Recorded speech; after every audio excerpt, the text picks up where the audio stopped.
to support technical assistance for crisis navigation. We do want to mention that this webinar and this presentation will be recorded today.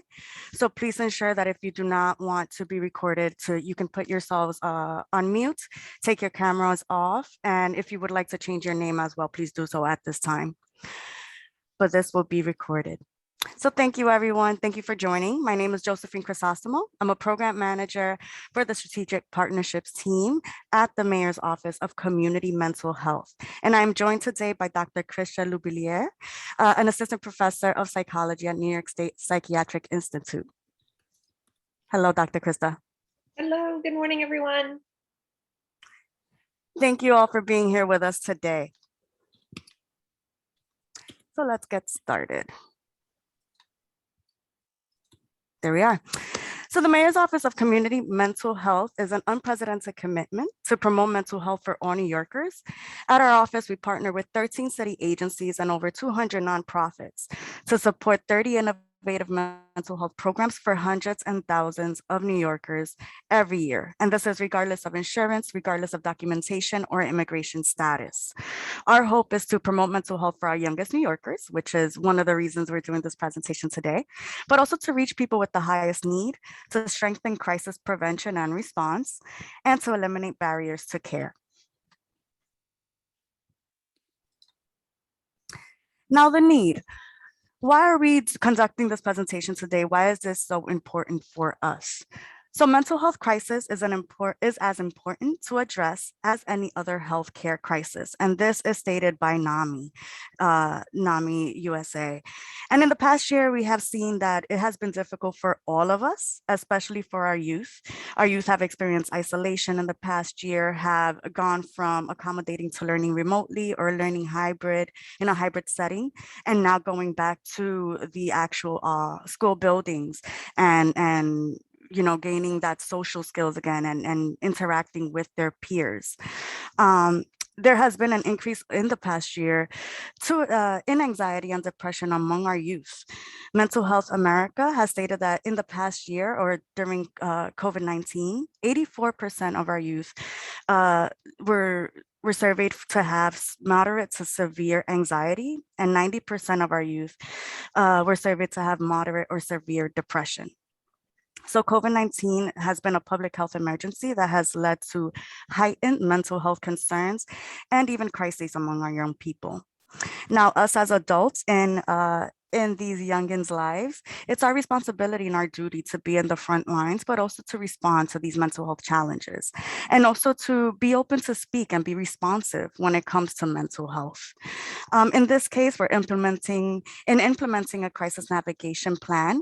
You can help to reduce harm. You can navigate through future or potential crisis situations, and it can help you guide decision-making when it comes to finding the appropriate support and connecting to care for our youth. Continue. So our goal for today. Now, we do want to mention this is a two-part session. So the first session is today. The next session will be held next Thursday at the same time, next Thursday, November 18th. So at the end of these two-part sessions, technical assistance series specifically, we hope that you'll gain an understanding of mental health spectrum and mental health crises. We hope that you understand the importance of implementing an organizational crisis navigation plan, and hope that you learn how to create and implement a customized crisis navigation plan that's specific to your organization. Now, we want to note that this isn't a specific training or a specific task that anyone with a specific mental health background should be taking on. This is a task that anyone and everyone should be taking on within your organizations.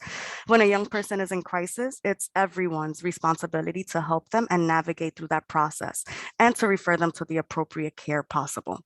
So it's important to note that this is for all of us to learn, for all of us within our organizations to kind of think about how to implement a crisis navigation plan and think a little bit broader about crisis navigation. So as we stated, this is a two-part series. For today, we will be setting the stage. So we'll define mental health crisis and crisis navigation. We'll introduce some warning signs and symptoms to mental health and mental health challenges.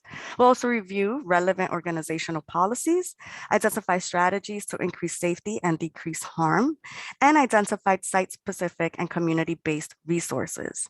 Now, during the next session, during next Thursday, we will be now taking on everything that we will go through today and actually drafting an organizational plan a crisis navigation plan for your organization.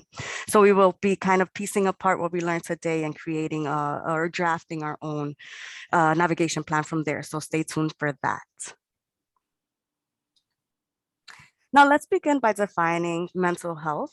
And mental health is best to see it as a spectrum. We can all have highs and lows throughout our days, depending on what we're going through, depending on what life events we're going through, or even what our emotions are for that day. So we do want to clarify mental health, and just the word or the phrase mental health is a state of well-being in which people can cope with normal stressors of life, can work productively, and contribute to their own communities.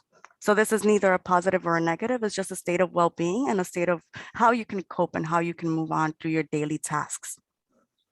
Now, a mental health challenge is a broader term that recognizes that we may all experience emotional distress related to stress, related to loneliness, or related to grief. As I mentioned a little bit earlier, the last year has impacted our youth in ways that it has increased their anxiety and depression for many.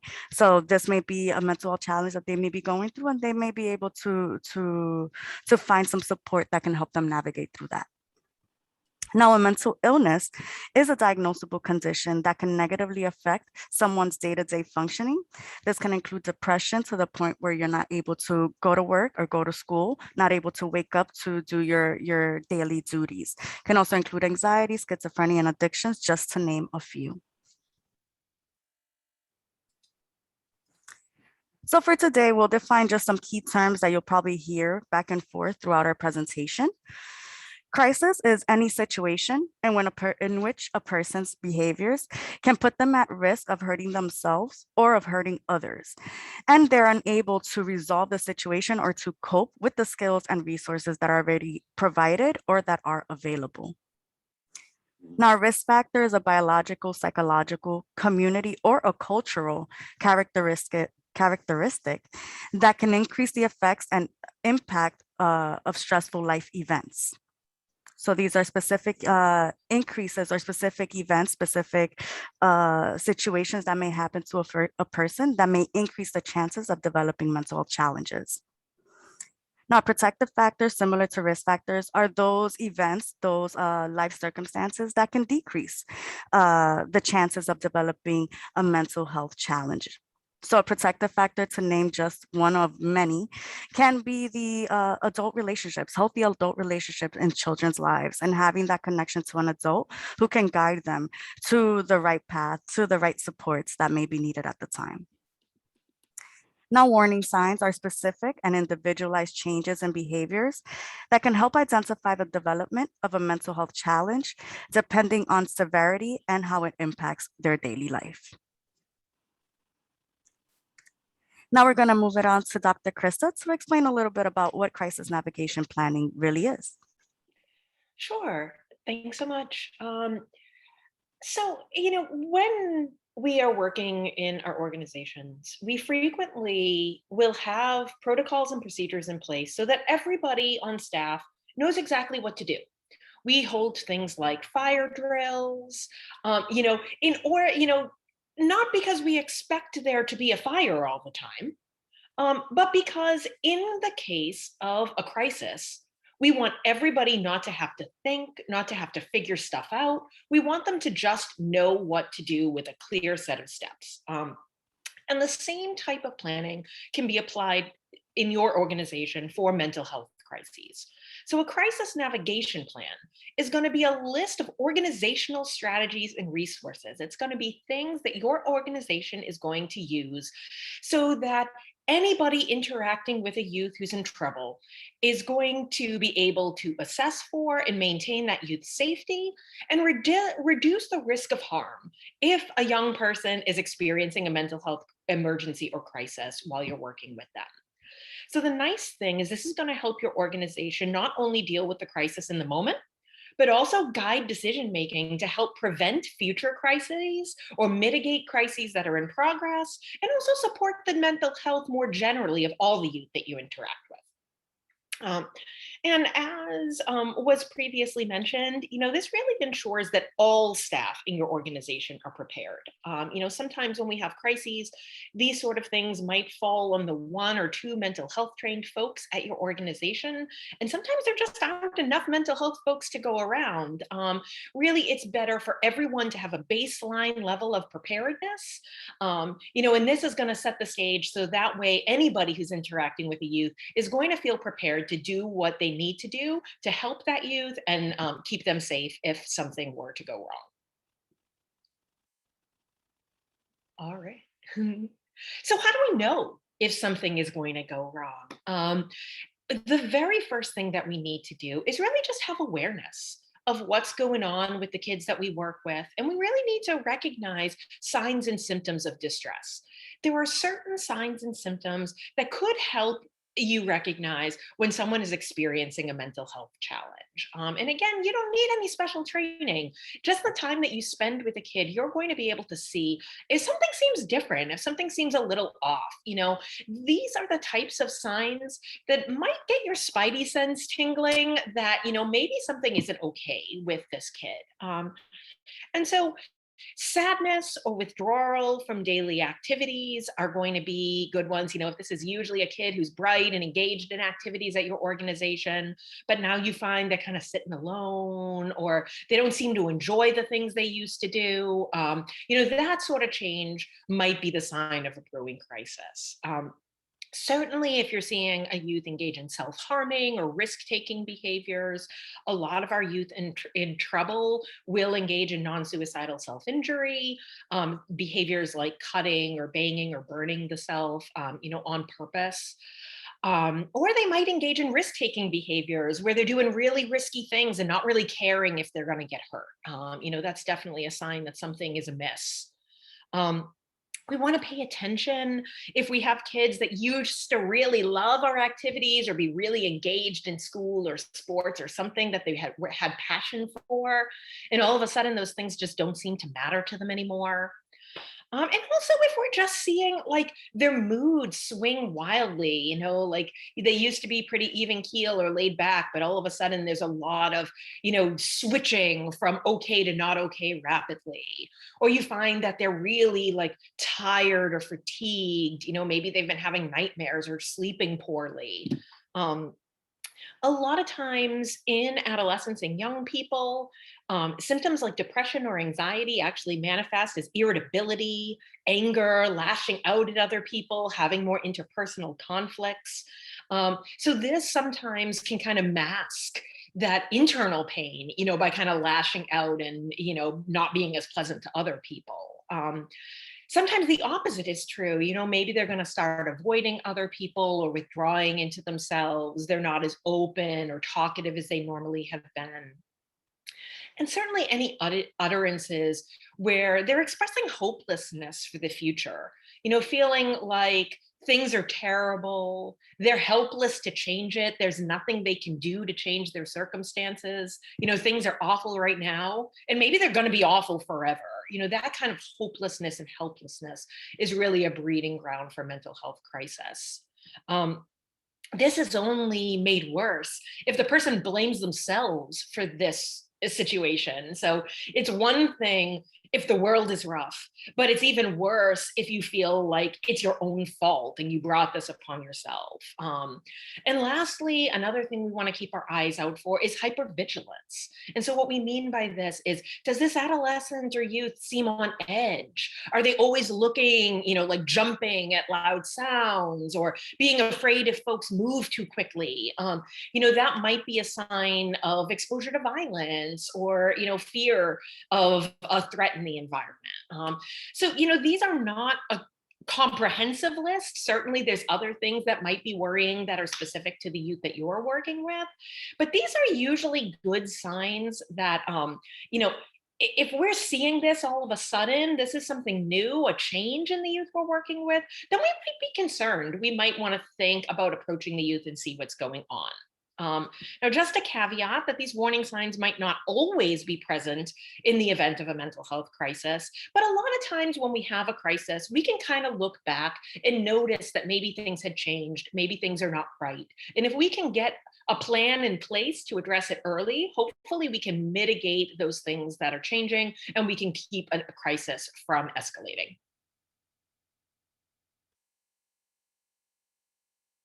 And so, what should a crisis navigation plan entail? Well, first of all, like we just mentioned, there are some warning signs. There are some signs and symptoms that things may be brewing. So we want to make sure that we have a good list for our organization of things that staff members should be aware of. Warning signs both within the individuals we work with, and also situations that may be occurring in our organization where we may need to deploy and do something to address this brewing crisis. Next, we want to identify staff who can help within your organization. So certainly we want everyone to have a basic level of understanding of what to do and a basic skill set to address a problem. But there are probably some folks that are in leadership that need to know about these things. There are probably some folks that have additional training that might need to step in if a crisis escalates. So we want to know who those people are and how to get a hold of them in case we need them. Next, we want everybody at your organization to know what to say and how to react in the moment, because we can't, necessarily predict when a crisis is going to happen. And it's going to make our staff feel more prepared and more confident in their abilities if they know what to do. So we're going to talk about, what sort of things we need to think about. In particular, the three main ones is that we need to assess for harm and put some strategies in place to promote safety in the moment. So making sure that nobody is going to get hurt or that this crisis won't escalate in the moment at our organization. We also want to have our staff have some supportive communication methods so that they can really communicate with this youth and really find out what's going on to try to make things better. And lastly, we want to have a list of de-escalation techniques that anybody could deploy so that if a young person is experiencing a crisis, we know what to do to keep that situation from getting worse. The fourth component is going to be identifying stakeholders within your organization who should be alerted if a crisis occurs. And lastly, we're also going to identify external resources that can offer emergency and ongoing support. It may be that our organization is not equipped to provide the type of treatment or the ongoing support that a youth needs, but we want to have these external resources available in case we need emergency services, in case a youth is going to need additional support out in the community, so that we can really help facilitate those connections. All right, so here is our pretty crisis navigation planning worksheet. This is going to walk you through the steps of what a crisis navigation plan for your organization is going to look like. And so this is going to be a resource that's going to be sent out to you so that you can start thinking about, okay, what are these steps going to look like in my organization? Who are the support staff that I can call upon? What are the procedures that are going to work for our workflow and our population that we work with? And so next time, we're going to actually start constructing those plans for your organization. But this is just a preview of the worksheet that you're going to receive and the steps that we're going to be walking through in order to get your crisis navigation plan up and running. All right. And so the first step on this crisis navigation plan is going to be identifying those warning signs. And the reason warning signs are important is that you need to know when to implement this crisis navigation plan that you put into place. You don't want to wait until a crisis is full blown if you could have started a little bit earlier and prevented it. So you want your organization to have a crisis navigation plan that can deploy before a crisis starts. And hopefully we can keep it from escalating and mitigate those circumstances. So if you notice that some of the youth that you're working with have a mental health crisis that may be developing, or if you're seeing like emergence of new symptoms, intensification of risk factors that we discussed, maybe you're seeing those changes or those warning signs that something doesn't seem right with a kid. Well, that's when we want to deploy our crisis navigation plan. We don't want to wait until something bad goes down. We want to make sure that we can step in and hopefully get this youth the support they need so that a crisis doesn't have to develop. So again, some signs may include changes in family structure or relationships. A lot of times our kids are dealing with a lot at home. So if there's been a recent divorce or separation, maybe they're moving between households, maybe they have unstable housing, where they're not necessarily even sleeping in the same place every night. These things are so disruptive to our kids' development. The same thing is true with loss of important relationships or changes in important relationships. Maybe they had an important mentor or a family member that's passed away or is no longer in their life, or they lost a really supportive, significant other. These things can be really crushing. They're important protective factors in our kids' lives. And the loss of an important protective factor can unfortunately really switch to a risk factor. Generally, loss of any kind, whether this is due to death, relocations, changing in their life circumstances, can be very stressful for our young people. Conflicts or arguments, whether it's with a peer group or within the home, can be a breeding ground for depression and anxiety. Certainly, experiencing trauma or exposure to violence, if there's any sort of bullying or victimization, whether this is at school, in the home, or in the community. This is particularly salient if this bullying or victimization or violence is related to some critical aspect of their identity. So things like, bullying for being LGBT or for racial or ethnic minoritized groups can be really potent risk factors in a brewing mental health crisis, because it feels like something that they're being judged for something that they can't change, and they're being ostracized for part of who they are. So these experiences often precipitate mental health crises. Again, also, just sometimes our kids are facing a lot in their life. So mounting life pressures, whether this is in their own lives or in their family lives, things like loss of employment or loss of housing can really make the home unstable. And sometimes a lot of responsibility falls upon our youth to try and hold their family together. And that can be a lot of pressure for a young person. So all of these can be warning signs that we may need to implement our crisis navigation plan to get this youth some support. So next, if we notice that there is a youth who might need some support, the next step on our plan is going to be identifying staff who can help. So it's going to be important that we have internal resources and we identify the folks within our organization that are really suited to this role. We want everybody to have that basic skill set so that everybody can intervene and do what they need to do to help youth. But there's also going to be some staff who have really strong relationships with the young people in their program. And so if you know somebody on your staff is super close to this kid, maybe they would be a good person to approach them because there's already that natural support, that natural relationship in place. And the kid may be more willing to open up to this person since that natural relationship is already in place. And that person may be better equipped to determine the ways that your organization can provide support. If you have some folks that really have established good rapport with young people at your site, you want to start thinking about who those folks are. You want to think about who are the folks who are really good with working with youth, who are the folks who can really calm people down, get them to laugh, get them to smile again. These are going to be the folks that are going to be your internal organizational resources that you can deploy when somebody needs help. We also want to think about our second line of defense. So there's going to be, your front line of defense where everybody has some skill set, but it could be that this mental health crisis escalates and you need some backup. And most folks feel a little uncomfortable trying to de-escalate a crisis if they don't have mental health training and they don't know who their backup is going to be. So you also want to make sure that you have a good, clear list of the staff who do have a background in mental health or behavioral health, who know crisis management, and folks that are going to be able to be there to help out if there really is a need for backup.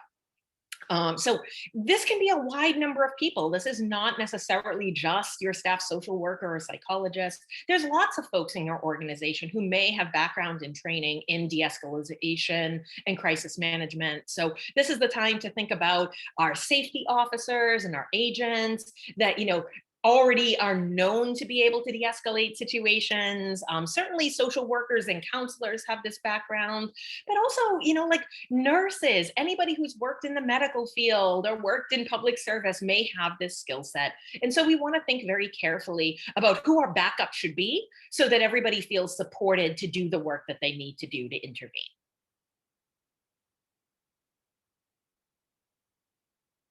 All right.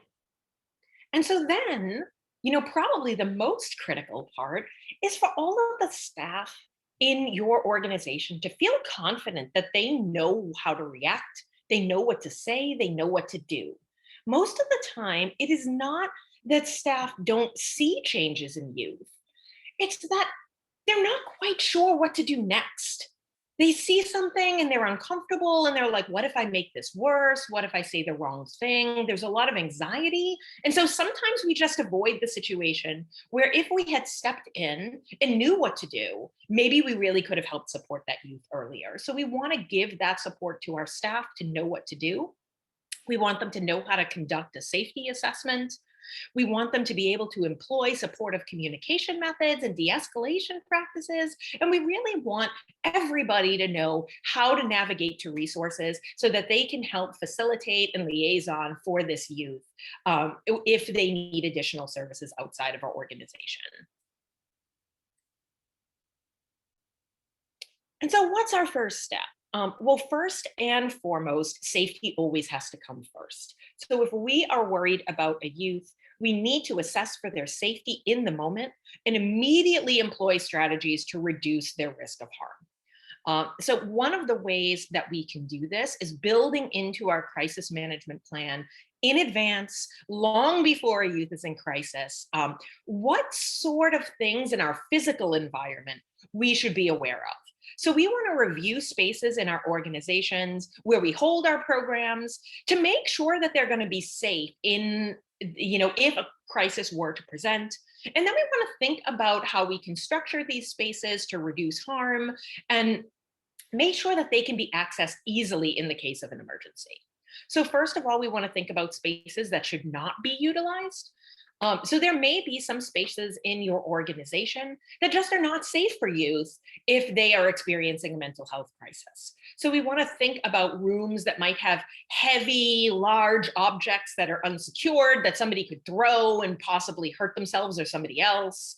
We want to make sure that we're not leaving youth unsupervised in places that have unlocked or unprotected windows or that have egress to the outdoors, because we want to make sure that if our youth is in a crisis, we can keep them safe and we can keep them well supervised. We don't want to allow for flight risk, and we don't want to allow for anything that could potentially let them hurt themselves or hurt somebody else.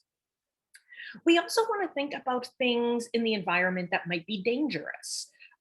So if you are in, if you've moved the youth to a private space like a private office, do you have scissors and a pencil cup on your desk? A lot of our office supplies in a pinch could be used in a dangerous manner. And so we want to think about, like, if we're moving a youth to a private space to de-escalate, is there a way to have a private space that's already been sanitized and doesn't have these dangerous objects freely available? Maybe we put them in a drawer, or maybe we have a private space that doesn't have these things out and lying about. Something that a lot of people don't necessarily always think about is ligature points. So if we are leaving a youth alone and they have access to a belt or shoelaces or some sort of lengthy object, the most common method of suicide attempt in New York State for young people is death by hanging. And so we need to be very careful that there are not things that young people could use in our environments in order to harm themselves in this way. So things like hooks that are hung on the back of the door that are weight bearing, even weight bearing doorknobs sometimes, or a high piece of furniture where they could throw something over it. We want to be very careful that if we are leaving youth alone in a space, that ligature points and things like that are not available. Or if we do have a hook on the back of the door, that it is hung in a manner that it will break away after a certain amount of weight is applied. So maybe it's enough to hold our coat, but it's not going to be enough to hold, a child or a young adult's weight.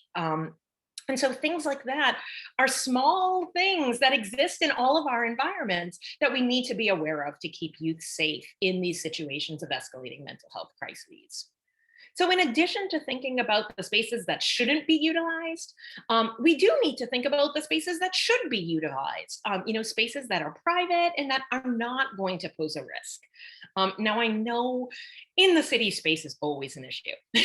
Like we are always in tiny spaces. We never have enough space. But we probably do have places in our organization that could be utilized in this manner. If we have sensory rooms, if we have an empty room or spaces with limited access, usually getting a youth to a place that's private can help de-escalate a crisis. It can also keep that youth away from other children who might be disturbed or potentially harmed by the youth that's in crisis. So this way, we want to get the youth to a private space, and again, we want that space to be preferably a room without windows, or at least windows that don't open. We don't want there to be doors to the outside where the youth could potentially flee. And hopefully we want there to be like a minimal amount of objects that could potentially be tossed about, or used to injure themselves. We want this to be a pretty clear, empty, private space if possible. Next, we really want our navigation plans to have protocols or guidelines to follow to protect others at risk of harm. It's entirely possible that while we're holding our program, one youth may have a mental health crisis, but there's going to be a bunch of other kids there. And we don't want those kids to be frightened. We don't want those kids to be potentially hurt by this young person who's struggling.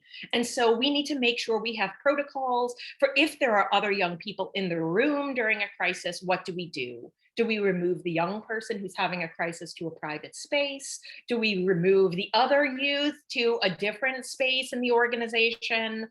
How do we supervise both of these folks if we're bringing them to separate spaces? Can we ask other staff to escort the youth in crisis to one of the safe rooms? Or do we ask that other staff to escort the group of youth to the gym or an open space area? We don't want to be figuring this out on the fly. This is the reason why we have clear fire drill protocols, that we know exactly what to do, who's in charge, where to go. And we need those same level of detail in our protocols if a mental health crisis were to take place in our spaces. Lastly, we really need to be clear on which staff can assist to ensure safety and the best way to get in touch with them. So if you are doing your best job to de-escalate this crisis and the kid is still not okay, maybe this young person is really out of control and really suffering, maybe you're going to need to call in that backup, and you need to know who that person is and how to get in touch with them easily. All right. So let's say we've got this youth who's in crisis. We've got them to a safe place. They're in one of those safe rooms. The other kids are taken care of. And now you're here to really figure out, what's going on? What brought you to this? What's going on here, and how can I help? So when we are speaking to a young person about their mental health or about our concerns, we really want to use supportive communication methods. Sometimes we're so worried that we get very pressured. We start bombarding them with a bunch of questions, or we start trying to smooth things over right away. And we're not really putting the youth's needs first in that moment. We are putting our own anxieties first. So really what we need to do is we need supportive communication methods so that we can be there for the youth. So the acronym that we use here is LEAP. That stands for listen, empathize, agree, and partner. So sometimes our impulse is to jump in and start asking a bunch of questions or try to fix the problem. And oftentimes that causes people to escalate. They feel like they're not being heard. They feel like they're not being supported. And so instead, we want to listen. We want to let them talk. We want to listen without any judgment. We want to listen without trying to solve things. And if we are going to speak to the youth, we want to use reflective listening. We want to kind of summarize back what we're hearing. We want to validate their emotional experiences. And this allows us to make sure that we're getting it right and have the youth feel supported, that you're really taking the time to hear their concerns and hear where they're coming from. Next, we want to empathize. We want to express empathy. We want to show that we understand, that we know that this youth is hurting and that the situation that they're in is really tough. Um, and we need to be able to really listen first so that we can be sure that we have a clear understanding of their feelings. Next, we want to agree. We want to find common ground. We want to find areas where we either agree on something or we disagree on something.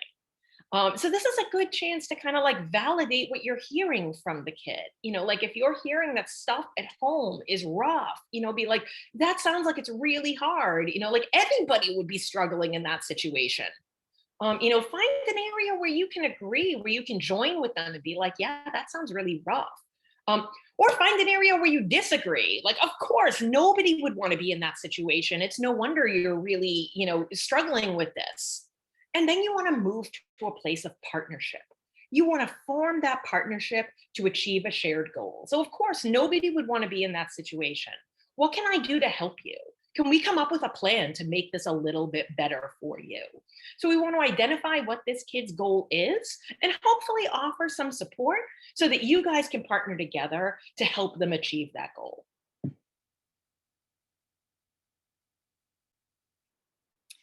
Now, sometimes those supportive communication strategies work like magic. Sometimes just having the opportunity to talk about what they're going through can just calm a kid right down. Like just the fact that they're being heard and that somebody cares can be incredibly powerful for them. But sometimes that's gone too far. Sometimes all the supportive listening in the world is not going to help a kid who's really out of control, who really can't manage themselves in this moment.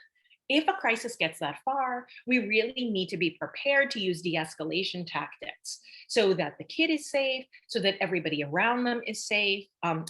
Sometimes it can be really difficult for a young person to clearly communicate their thoughts, to communicate their feelings, or even know what they're feeling, because it might be a wild mix of a bunch of different things.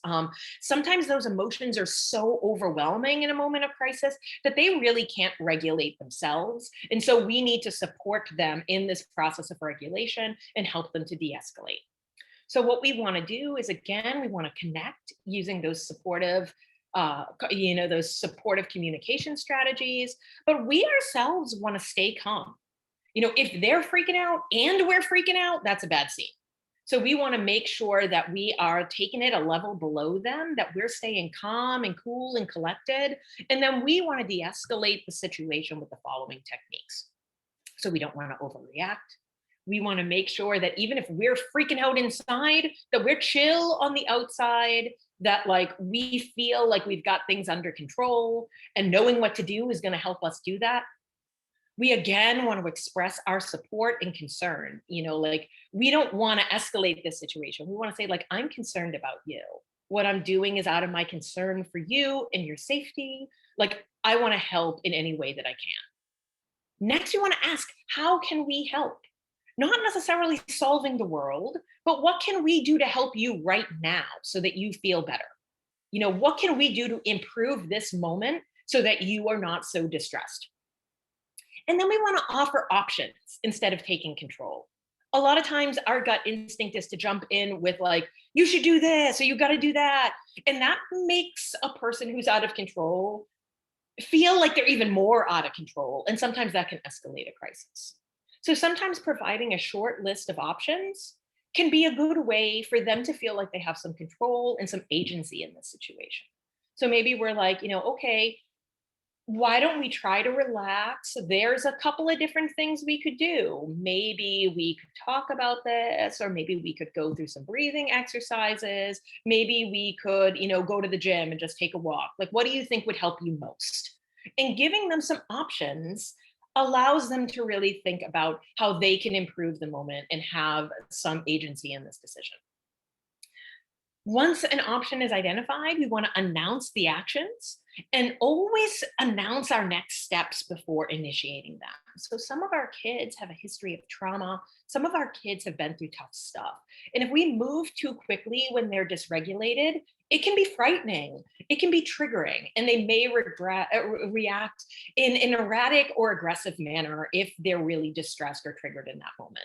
So we want to make sure that we are keeping our movements calm, slow, and that we're announcing our actions before we do them. So, like, okay, we're going to go to that next room now, or all right, like, I'm going to take that object and bring it over here. Is that cool? Just that way, they're not feeling blindsided. They're not feeling as though, something threatening is happening rapidly, faster than they can respond. Lastly, we want to make sure that we do not touch the young person unless we ask permission. So again, sometimes our gut instinct is to be like, oh, come here and give them a hug because we feel bad that they're suffering. But again, many of our youth have a history of trauma. Many of our youth might be frightened if we approach them too quickly or feel like we're invading their physical space if they're distressed. So if we are going to approach a youth to touch them, we want to make sure that we have their permission first. We want to say, like, is it all right if I kind of like guide you on the back? Or, like, if we know it's a kid who likes hugs, like, is it okay? Like, do you want a hug? That way we give them the choice and they maintain their bodily autonomy. It's not us invading their space, which could be perceived as threatening or frightening. We are putting their needs first and letting them know, and asking their permission before we do anything.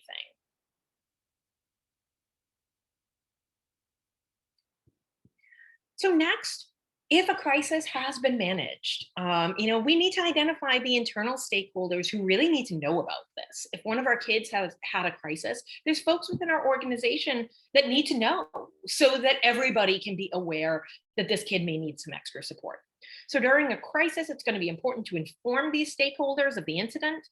And this is going to make sure that you're getting the support you need, the youth is getting the support they need in the future, and that everybody is complying with whatever this existing protocol is that you develop for your organization. So you need to have a list of key stakeholders. Oftentimes, this is going to include leadership or the program manager. And we need these key stakeholders within your organization. And then we need like a telephone tree or a text tree, however your organization works, in the order that they should be alerted. So your plan should have a list of these individuals in the order that they should be alerted.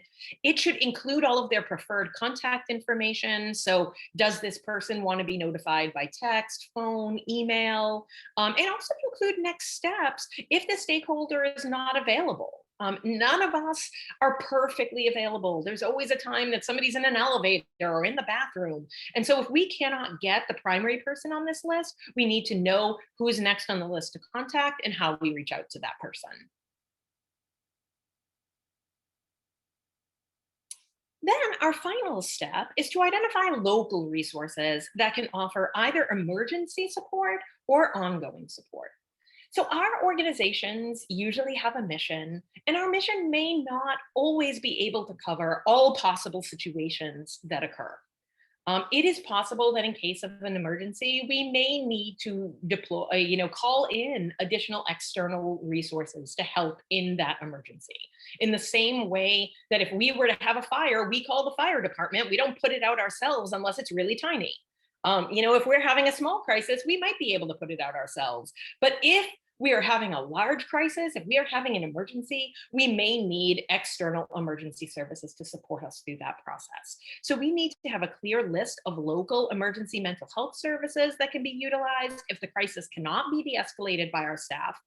And we also need to know, even beyond that, services that we can use in the immediate emergency, how do we get this young person ongoing support? It may be that they need more than our organization can provide for them. If this youth is unhoused or this youth needs mental health treatment, those are things that our staff may not be equipped to do. That may not be the mission of our programs. And so we want to be able to facilitate this process so that it's easy for this youth to get the support they need to maintain their mental health. So we need to make sure that we list all of the mental health support services that we do have within our organization, and also know what's available in our community that's going to be easy to access. So is there a local mental health clinic that you could refer a youth to if they need services?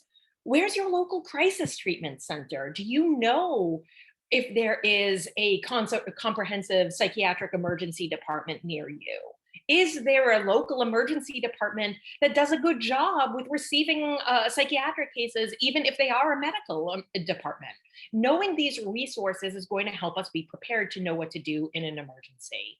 Um, we also want to make sure that our providers are partnering with local clinical services. We don't want to just hand a kid a referral and send them off into the night. We want to make sure that we have relationships with these people, that we know, that we can, refer folks there and that they're going to get the support that they need, and that we can support them through the process and know what the process is for getting into services at a local organization. And the way that we do that is by liaising with these organizations and knowing what appropriate procedures are going to be, so that the youth and their family doesn't have to figure it out while they're in crisis. It can be so challenging if there are linguistic issues or there are barriers based on access to care. And we can help smooth those barriers if we know what to do and can help guide the youth and their family through this process. We also want to have a clear list of emergency resources that can be mobilized. Here in the city, we have NYC Well, which is a great resource that we can call if there is a mental health emergency, to try and walk us through and get the supports that we need. We have mobile crisis teams. Now, the thing about mobile crisis teams is sometimes they're slow to deploy. Unfortunately, we do have more crises than we have mobile crisis team members. So sometimes that can be a bit of a slower response. And we need to really think carefully, like, is this something where we can de-escalate and keep the youth safe and wait for mobile crisis to arrive? Or is this something where we really need to immediately engage emergency services?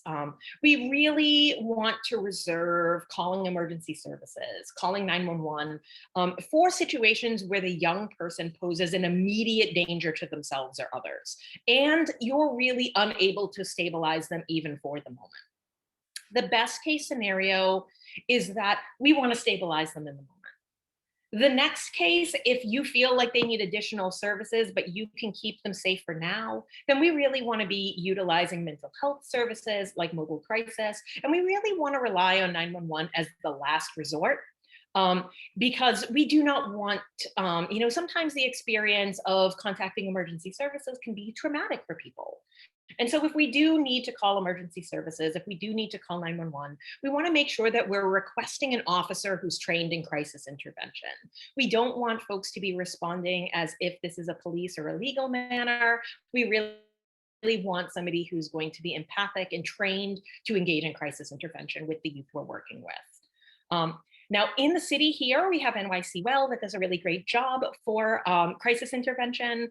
But if there's any folks here that are from Westchester or from outside the city, sometimes we feel a bit at a loss, like, what do we do? And so I do just want to make a plug that in the future, there is a goal for a nationwide mental health emergency crisis line. This is going to be 988.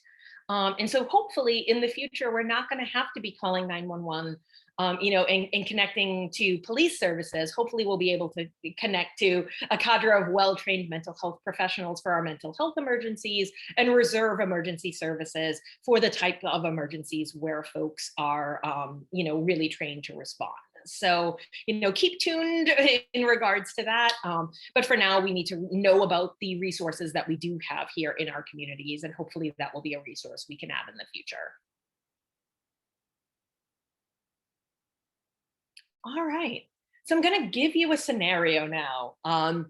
This is going to be, you're having a regular day. Peter is a high school sophomore who attends your program. He comes there 3 days a week, and he's a great kid. In the past, Peter's always been outgoing. He's very energetic. He takes great pride in his appearance. He's a snappy dresser. He wears stylish sneakers. He's always got a fitted hat that matches his outfit. And he's always been very participatory. He really enjoys participating in the program activities, especially in sports. He's really athletic, and he's been a very active member of your youth leadership council. So Peter's a great kid. But recently things have started to change. So recently he seems moody. He hasn't been arriving on time to your program. And he just doesn't seem to have interest in the stuff that he cared about before. He isn't joining in when other folks are playing basketball. He's not working out with his peers anymore. And you notice that where Peter used to be in like bright, vibrant colors and coordinated outfits, now he seems to be kind of wearing darker colors. He doesn't really seem to be taking that same interest. Stuff isn't matching, stuff isn't coordinated in the way that he used to take such great pride. And now instead of hanging out with his friends at the program, he's just kind of like sitting by himself in the back, looking at his phone, kind of withdrawn and away from everybody else. And so, maybe we've got some warning signs here that stuff might have been changing for Peter. But today it comes to a head. At program today, Peter can barely stay awake. He's like fallen asleep on the table. He's just kind of sitting in the table in the back with his hoodie up, and he's got his head down. He looks like he can barely keep his eyes open. And when you try to talk to him, he kind of seems out of it. He's very disoriented, and he just tells you that he feels hopeless. He wants to disappear. Everything's terrible and nothing's going to change. And so this is a crisis that could happen at your organization. Do your staff who work with you day to day know what to do next? You would hope that your staff are prepared, that they would have noticed that things haven't been going great for Peter. Maybe they're going to approach them and ask if he'd like to share more about his feelings, if he'd like to talk about this. Maybe you want your staff to explain that they can work together to try to find supports to help him feel better. But what happens if before you can take Peter to a private space to talk this over, he blows up? All of a sudden, he feels like he's being picked on. He starts yelling, "Why are you picking on me? Why can't you just leave me alone?" And he just starts, he's got a water bottle there and he just chucks it at one of your staff members. And after this, he kind of comes to himself. He realizes that he blew up, and he just grabs his head and starts to cry because, he's overwhelmed. What do you do next? How would your staff, how would you in your organization help kids like Peter in this situation? Well, that's the point of your crisis navigation plan. We don't want to wait until Peter's crying in front of us to be like, oh God, what do I do next? We want all of your staff to be prepared that if a kid like Peter is starting to show warning signs, they know what to do at every step of the way. And if Peter blows up like this one day at your program, you know what to do to help de-escalate that situation and get Peter the support he needs. So next time, we're going to be walking through a crisis navigation plan and helping you to identify what needs to go on your organization's crisis navigation plan and how your organization could better handle these types of situations. Thank you, Dr. Christa. Thank you so much for all that information. This leads exactly to our next steps for next week. Thank you all for being on this call. Don't hop off yet. We have a few more things to talk about, but we did want to give you the next steps for next week. For next week will be, or during this week, as we lead to next Thursday's session, we want you to reflect on crisis navigation planning, on everything that Dr. Christa provided us today. Why is this important, first of all, for our organizations? And what resources are needed for your specific organization to get this navigation plan started? Start thinking through how can your organization implement a crisis navigation plan? How can you maybe start drafting that crisis navigation plan? So assess your organization's current mental health policies, if there are any, and processes. Currently, some organizations have a protocol similar to fire safety, a fire drill, something similar as a mental health plan, or something in the lines of including a mental health kind of next steps. Does your organization offer that? Does your organization have that in place as of now?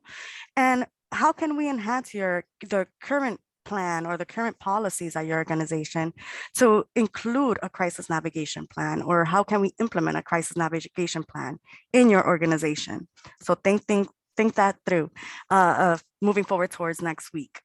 Now, as we mentioned, we provided you with the worksheet, and that worksheet will send out by the end of today's session, where you will be able to kind of look through and kind of read through what is it that we need, what are those warning signs that we may be able to see, what are some de-escalation skills, or excuse me, de-escalation techniques that we can implement at our organization, how can we assess for safety and harm.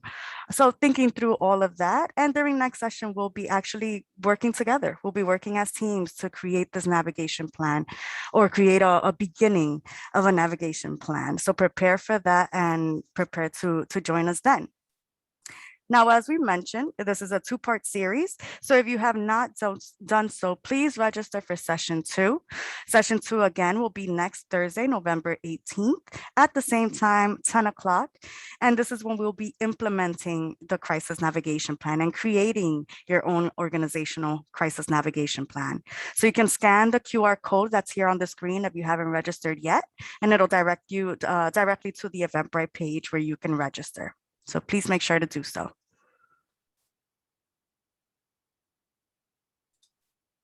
And lastly, we always want to leave you with resources. As we stated, a big part of the navigation plan is to include local and external resources that you can utilize at any time. So we have once again reiterating 888 NYC Well. This is our New York City's 24-hour hotline for one-on-one support when it comes to mental health, and also where you can receive a referral or request a referral for mental health support. Crisis Text Line offers 24 hours, 7 days a week emotional support and crisis services. You could text HOME to 741-741. Trevor Project offers crisis intervention, 24-hour support for our LGBTQ community. And Safe Horizon offers 24-hour one-on-one support for survivors of violence. Now, the National Suicide Prevention Lifeline also offers 24-hour support, and this is nationally, so not only locally based in New York City. So anyone outside of New York City can access the National Suicide Prevention Plan. You don't have to jot all these numbers down. There's too much on the screen as it is. So you can also scan the QR code here on the screen, and it will provide you with a guide that includes these resources as many, many more as well. Now we do have a few more minutes, so we do want to open it up to any questions or any comments that anyone may have at this time for Dr. Christa or for myself.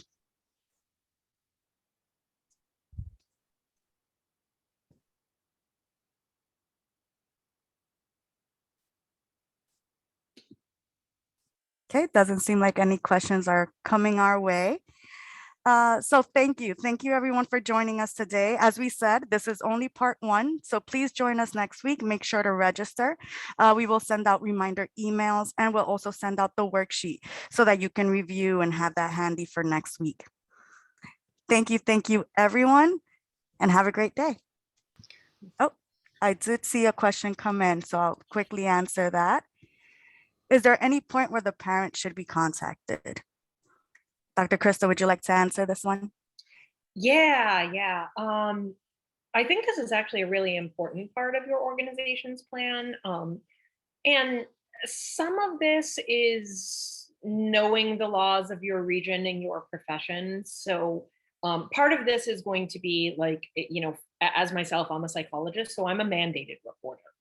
And many, teachers, social workers, some professions are going to be mandated reporters, where if we feel that a youth is at risk for hurting themselves or hurting someone else, then it really is our obligation to inform the parents and bring them into this conversation. Now, depending on the constituency of your organization, you may not have a legal obligation or a professional obligation, but you may still want to think about incorporating that into your protocol. Usually, kids are going to need support at home, and if they're going through something tough, it can be beneficial to inform the families if the family is engaged and willing and able to provide support for this youth. So certainly in cases where we're concerned that a youth might hurt themselves or hurt somebody else, then we do want to be thinking very carefully about involving the family. Now, there isn't really a one simple solution here. Sometimes we're going to find out about things like child abuse in the home, where directly reaching out to the family might, in fact, put this youth at risk, and maybe we need to be reporting in a different manner.